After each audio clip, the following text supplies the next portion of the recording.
Hello' everyone, বাবু আঁচনি and জীৱন প্ৰেৰণাৰ পইচা এতিয়ালৈকে কোনো ষ্টুডেণ্টে পোৱা নাই।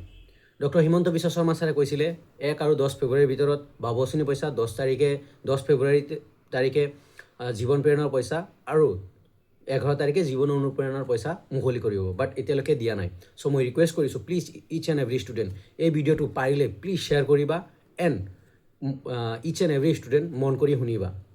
মই অলৱেজ ষ্টুডেণ্টৰ যিখিনি ইনকুৱাৰী বা কুৱেশ্যন প্ৰব্লেম ছল্ভ কৰিবলৈ ট্ৰাই কৰিছোঁ বা ষ্টুডেণ্টৰ লগত থাকিবলৈ ট্ৰাই কৰিছোঁ। সেইকাৰণে কৈছোঁ এই ভিডিঅ'টো চাবা, ভালকৈ মন কৰি শুনিবা। ৰেগুলাৰ ষ্টুডেণ্টে গম পায়, বাট যিবোৰ ইৰেগুলাৰ আছা ভালকৈ কথাখিনি শুনিবা। ফাৰ্ষ্ট অফ অল কথা মই ক'লোঁ, ডেটখিনি ক'লোঁ যে এই ডেটখিনিত দিবলগীয়া আছিলে।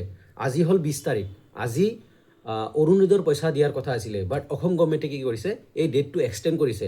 আৰু অৰুণোদয়ৰ লগতে যদি আৰু কোনোবা স্কলাৰশ্বিপ আছে বা স্কিম আছে, সেই তাৰো পইচা আজি 20 ফেব্ৰুৱাৰী তাৰিখে দিবলগীয়া কথা আছিলে। বাট এতিয়ালৈকে কি কৰিছে যে মেবি 1 মাৰ্চ নে 27 ফেব্ৰুৱাৰী তাৰিখে সেই টকাখিনি দিব। তাতে মেইন কথাটো হ'ল যে আমাৰ অৰুণোদয় নহয়, আমাৰ মেইন কথাটো হ'ল বাবু আঁচনি। যিবোৰ ষ্টুডেণ্টে বাবু আঁচনিৰ কাৰণে কৰিছে সিহঁতে অসম গভৰ্ণমেণ্টৰ ফালৰ পৰা কোনো স্কলাৰশ্বিপে পোৱা নাই। জীৱন প্ৰেৰণা কৰাসকলে বাৰু ঠিকে পাইছিল, বাৰু স্কুটি পাব পাৰে বা কিবা পাইছিল বাৰু, কিয়নো সিহঁতে graduate pass. So' each and every student, বাবু আঁচনি হওক, জীৱন প্ৰেৰণা হওক, তোমালোকে বা জীৱন অনুপ্ৰেৰণা হওক, তোমালোকে প্লিজ ফেচবুকত লিখিবলৈ, মই আগতেও কৈছোঁ এতিয়াও কৈ আছোঁ, ফেচবুকত তোমালোকে এটলিষ্ট এটা চেণ্টেঞ্চ হ'লেও লিখা যে ডক্টৰ হিমন্ত বিশ্ব শৰ্মা ছাৰক ৰিকুৱেষ্ট কৰি ফাৰ্ষ্ট চলিউশ্যন। কাৰণ তোমালোকৰ কেতিয়া দিব তাৰ ডেট কৈছিলে, বাট ডেট উকলি গৈছে, কিন্তু তাৰ কাৰণে কোনো নটিফিকেশ্যন বা বেলেগ কিবা নটিফিকেশ্যন দিয়া নাই। চ' সেইকাৰণে কৈছোঁ ডক্টৰ হিমন্ত বিশ্ব শৰ্মা ছাৰক ৰিকুৱেষ্ট কৰি ফেচবুকত লিখা, ছাৰ এনেকুৱা আপুনি কৈছিলে 10 ফেব্ৰুৱাৰী বা ফেব্ৰুৱাৰী তাৰিখে স্কলাৰশ্বিপ দিব, বাট এতিয়ালৈকে একো তাৰে আপডেট পোৱা নাই বা আমাৰ টকা সোমোৱা নাই। চ' অতি সোনকালে আমাক এই স্কলাৰশ্বিপখিনি দিয়াৰ ব্যৱস্থা কৰক। এইটো ৰিকুৱেষ্ট ফৰ্মত জনাব পাৰা ফেচবুকত। কাৰণ ফেচবুকত এনেকুৱা এটা বস্তু য'ত লিখিলে মানুহৰ আজিকালি মানুহ ফেচবুক এনেই মানে স্ক্ৰল কৰি থাকে, চাই থাকে। চ' সেইকাৰণে কৈছোঁ তোমালোকে ফেচবুকত লিখা। আৰু এটা, যিবোৰ ষ্টুডেণ্টে বাবু আঁচনি ৰিগাৰ্ডিং বা জীৱন প্ৰেৰণা ৰিগাৰ্ডিং কৰিছা, ইচ এণ্ড এভৰি ষ্টুডেণ্ট, তোমালোকে সৰু এটা প্ৰেছ মিট দিব পাৰা। যে প্ৰেছ মিট এনেকুৱা যে ডক্টৰ হিমন্ত বিশ্ব শৰ্মা ছাৰক ৰিকুৱেষ্ট ফৰ্মত, ছাৰ আপুনি কৈছিলে যে 1 ফেব্ৰুৱাৰী আৰু 10 ফেব্ৰুৱাৰীৰ ভিতৰত বাবু আঁচনি, 10 ফেব্ৰুৱাৰীত জীৱন প্ৰেৰণাৰ পইচা, 11 তাৰিখে জীৱন অনুপ্ৰেৰণাৰ পইচা, বাট এতিয়ালৈকে সেই পইচা দিয়া হোৱা নাই। কি হৈছে কি হোৱা নাই আমি নাজানো, বাট এটা নটিফিকেশ্যনো ওলোৱা নাই। চ' প্লিজ এই স্কলাৰশ্বিপখিনি অতি সোনকালে মুকলি কৰিবলৈ ৰিকুৱেষ্ট কৰিছোঁ। ৰিকুৱেষ্ট ফৰ্মত তোমালোকে ইচ এণ্ড এভৰি ষ্টুডেণ্ট ইউনিয়ন, কলেজত ষ্টুডেণ্ট ইউনিয়ন থাকে, তোমালোকে এটা সৰু প্ৰেছ মিট দিব পাৰা।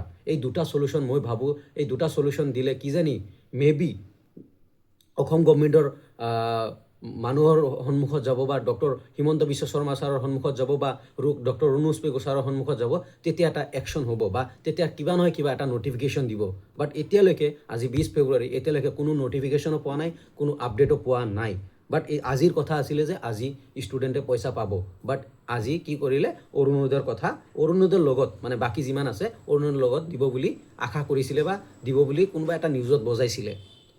চ' সেইকাৰণে কৈছোঁ অৰুণোদয়ৰ এক্সটেণ্ড হৈছে। তোমালোকে প্লিজ, তোমালোকে ৰিকুৱেষ্ট কৰিছোঁ, এজ এ ব্ৰাদাৰ ৰিকুৱেষ্ট কৰিছোঁ, তোমালোকে এটা ষ্টেপ লোৱা যে তোমালোকে ডক্টৰ হিমন্ত বিশ্ব শৰ্মা ছাৰক, ৰণোজ পেগু ছাৰক ফেচবুকৰ থ্ৰুদি, প্ৰেছ মিটৰ থ্ৰুদি ৰিকুৱেষ্ট ফৰ্মত তোমালোকে জনোৱা তোমালোকৰ স্কলাৰশ্বিপখিনি যাতে অতি সোনকালে মুকলি কৰে। কাৰণ তোমালোকে একো পোৱা নাই, বাবু আঁচনি কৰাকেইটা একো পোৱা নাই। জীৱন প্ৰেৰণা তোমালোকে কৰিছা, ডিগ্ৰীৰ পিছত তোমালোকে ঘৰত বহি আছা, যিহেতু দিব বুলি কৈছিলে। চ' সেইখিনি দিব লাগে, তাৰে কাৰণে পজিটিভলি মাত মাতা 100% অসম গভৰ্ণমেণ্টে ষ্টেপ ল'ব বুলি মই আশা ৰাখিছোঁ। চ' এইখিনি আছিল ভিডিঅ'। নেক্সট ফৰ্মত কি আহে, আৰু ইভিনিং পাৰিলে লাইভ আহিম, চেষ্টা কৰিম লাইভত ডিছকাছ কৰিবলৈ, চেষ্টা কৰিম লাইভত জইন হ'বলৈ চেষ্টা কৰিবা। Thank you. প্লিজ ভিডিঅ'টো লাইক, কমেণ্ট, শ্বেয়াৰ কৰিবা আৰু কমেণ্টত জনাবা, নিজৰ অপিনিয়ন কমেণ্টত প্লিজ জনাবা। যদি কোনোবাই বেলেগ কিবা ইনফৰমেশ্যন জানা, তথাপিও জনাবলৈ চেষ্টা কৰিবা। আৰু প্লিজ মই ৰিকুৱেষ্ট কৰিছোঁ এগেইন, তোমালোকে ভিডিঅ'টো পাৰিলে প্লিজ ফ্ৰেণ্ডছবোৰক শ্বেয়াৰ কৰা, যাতে এই দুটা ষ্টেপ ল'ব পাৰে। ষ্টুডেণ্ট ইউনিয়নক কৈছোঁ, মই এটা সময়ত ষ্টুডেণ্ট ইউনিয়নত আছিলোঁ, চ' ৰিজাল্টৰ এগেইনষ্টত আমি গুৱাহাটী ইউনিভাৰ্চিটিলৈ গৈছিলোঁ। চ' তোমালোকক কৈছোঁ ষ্টুডেণ্ট ইউনিয়ন, তোমালোকেও যদি কোনোবা চাই আছা তোমালোকে এই ষ্টেপটো ল'ব পাৰা বা প্ৰেছ মিট দিব পাৰা যে ষ্টুডেণ্টৰ হকে, কাৰণ তোমালোকে ষ্টুডেণ্টে তোমালোকক নিৰ্বাচিত কৰিছে ষ্টুডেণ্টৰ প্ৰব্লেম ছল্ভ কৰিবলৈ। চ' প্লিজ এইখিনি কাম কৰিবা, প্লিজ ভিডিঅ'টো শ্বেয়াৰ কৰিবা। Thank you everyone.